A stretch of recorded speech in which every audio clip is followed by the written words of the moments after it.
hari ini kita lagi buka booth di Mall Central Park loh.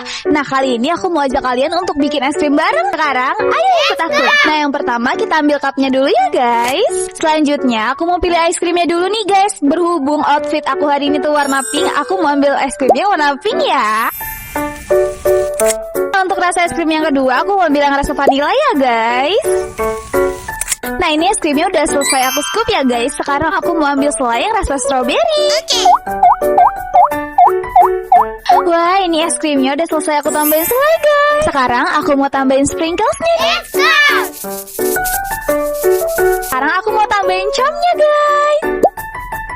Nah, slime es krim aku udah jadi guys. Oh my god, lihat deh, ini bener-bener mirip kayak es krim beneran. Wow.